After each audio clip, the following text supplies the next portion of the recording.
After 9 weeks of driving some of the best vehicles that Benefactor has to offer in this game, we arrive at round 10, driving arguably the best vehicle that the people at Benefactor have put together, the Sterling GT, and with its gull-winged doors, Spitfire-style exhaust and just the way it handles gentlemanly in general, what a sterling vehicle it is indeed. Now we know that Shawnell 13 is already champion and there's nothing any of us can do about that in this race, but his teammate Mike BWFC is currently sitting in second, and there is something I can do about that.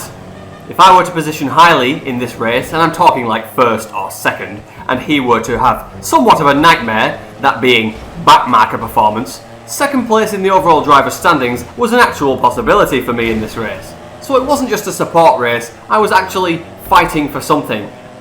As we just saw Shawnell pull to the side as he thought he was at fault for someone's misfortune back there, but that compromised me a little bit and Tom Tad has been able to slip up the inside into 9th. So we're already in the top 10 after taking advantage of the usual calamities from the start, and I'm already eyeing up the competition ahead of me, and I know deep down that I should be able to take them before the end of this first lap. Must D and Tom Tad going at it here, but I fear that going side by side over this upcoming crest is unwise. And my prediction was correct, as oh my goodness, we see a stomping out under the oppressive boot of Must D. I used to see moves like that back in my Motorstorm days when we pitted monster trucks against dirt bikes and things got really messy. Now, this track is Through the Grapevine, a Rockstar classic, recreated by Evil Tunic in these fabulous Tongva hills, and it is up here that you can witness some of the most precious and endangered species. Ahead, you may be able to spot the half-winged Berto seagull, clearly attempting to take flight, but like many other flightless birds, such as the Falkland steamer duck or the North Island brown kiwi, it is unable to do so due to its rather unfortunate disposition. Still, like the ostrich, it's able to reach surprisingly high land speeds, which certainly comes in handy when attempting to escape from predators. In fact, I think the wing has been severed from the bird, and without its majestic gull wing, well, this bird becomes nothing more than pure vermin really, and is to be cast aside in the swiftest of instants. As we come barreling down the hill, who's got the gall to full throttle the chicane? Well, I'll tell you who's botched it horrifically. My aforementioned rival, Mike BWFC, and with another sterling attempting some mountain climbing on the left there, I've gone from 15th to 4th in the space of one lengthy lap. So things are certainly on the up and up for me, as we look to take second in the overall drivers' standings.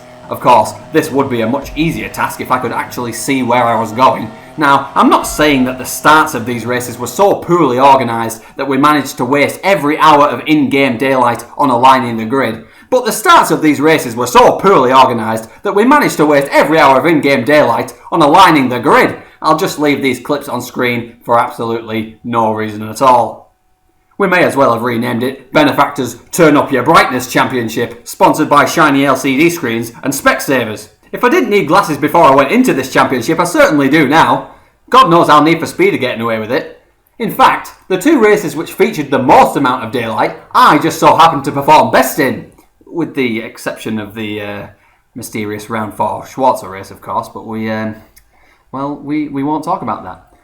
Nevertheless, I think there's been some conspiracy here to hinder my vision throughout this championship. Either that, or all the others have popped to ammunition for those night vision goggles without telling me. I know Macy drives with them on, there's no electricity in Slovakia, never mind light. As we move on to lap 2 here on Through the Grapevine. Do you see what I mean? Do you see what I'm talking about? Hindered vision. I couldn't enter that chicane as well as I'd have liked, and now I'm being done up the inside by some noob! A bloody noob! He's not even in this championship! Okay, let's regroup, stick to his rear bumper like glue, watch him throw it into this corner like a fool, get him right back with a move so cool that there's nothing he can do. I think it's time for you to stay behind, Smithy, as we climb the hill once again.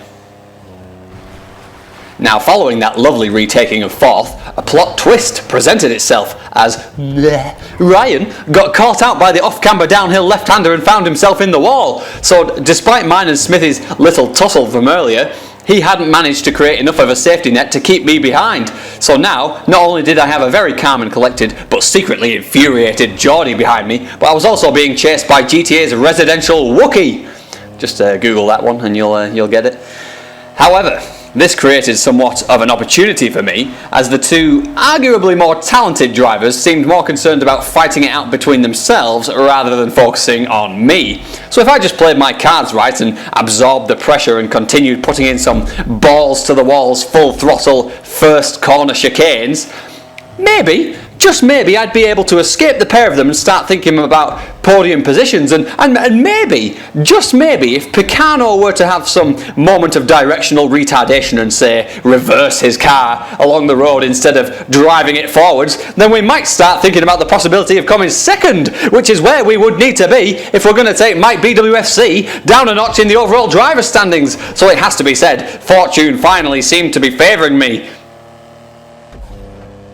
So now, having successfully amassed a train of talent behind me in the form of Ryan, Smithy and Picano, what better time to put in my fastest lap of the race than right now, as we make swift work of the first few corners. And if we take a look at the minimap, we can see that we're making swift work of anyone who had the idea of keeping up with this incredible pace as well. I mean, some might say, untouchable. Others could claim unbelievably talented. I mean, it's safe to say that once I get in the zone, let me tell you, there's absolutely nothing that can...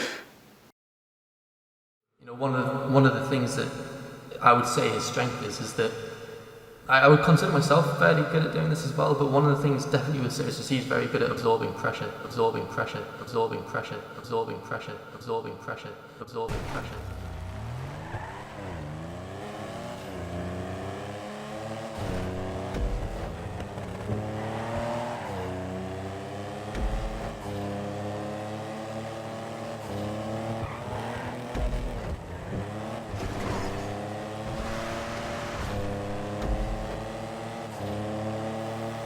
Shaken, but not stirred, my strategic instincts told me to let this go, pit in and assess the damage. To my surprise, race leader Macy was taking his stop at the exact same time. It was rather reassuring to know how close I was, but simultaneously heartbreaking knowing how much closer I could have been. It looked to me as though Macy might have had a slightly extended pit stop, to be honest, because it felt like the moment after he left, I was already back on my way as well. So I wonder if he'd had a mistake just before pitting in, similarly to me. Regardless, refocused and re-energised, I was ready to take the fight to Smithy and to Macy. This is where things would go to the next level. The race was heating up. And then it wasn't. Pac Mahad, Picano, Sean, and then Ryan. It had become a very sorry state of affairs indeed, watching the position counter dwindle into obscurity. What once was possible was now impossible. Now, I was just becoming accustomed to my newfound position when Picano, master of the mantra, "How the hell did you end up over there?" seemed to be climbing out of the river without the help of his triangle button. So I suppose I could settle for 6th. After all, one hefty crash at a high-speed chicane per race is to be expected. So now that's out of the way, we can probably expect a clear and simple run to the finish here. That is, of course, unless the dirt wants to play magnets and suckers me in to the other high-speed chicane. "Who's laughing now?" asks Picano. Well, I would be inclined to say it was you, given my relentless ability to screw up. But hey, you know what they say, old habits die hard, as Picano finds himself in yet another questionable scenario involving the barriers on the right there. As we neared the end of the race, it began to rain, something which, quite apparently, Ryan was not enjoying. I, on the other hand, was very pleased to fight for the grip on the slippery surface as we started the final lap, so much so in fact that I'd rather catch the car's oversteer in a display of heroic control than clock one of those big yellow things that other people seem to be driving through. And at this point I think Ryan just surrendered a passing opportunity out of sheer pity for me, and when 5th becomes so unimportant that you're willing to give it up, well, I think that tells tales of a broken man. Either that, or he was looking for a last lap challenge, but if the latter were the case, then I'm afraid you've picked the wrong opponent, Ryan. And no, I'm not even building this one up to a crash. I destroyed that final wet lap, and Ryan could but observe it from a close distance behind. It's over. Just like that, it's over. Huge congratulations to Macy for holding Smithy off. You can watch that battle over on Smithy's channel. It's a much more entertaining video than this one, let me assure you. Final thanks must be given to Evil Tunic for organising the event, Camp Colin of course for helping out in the pits, and congratulations to Shawnell, your victor of the Benefactor Championship. I ended up coming third, Mike came second. Thanks for watching the series and I hope you have enjoyed it.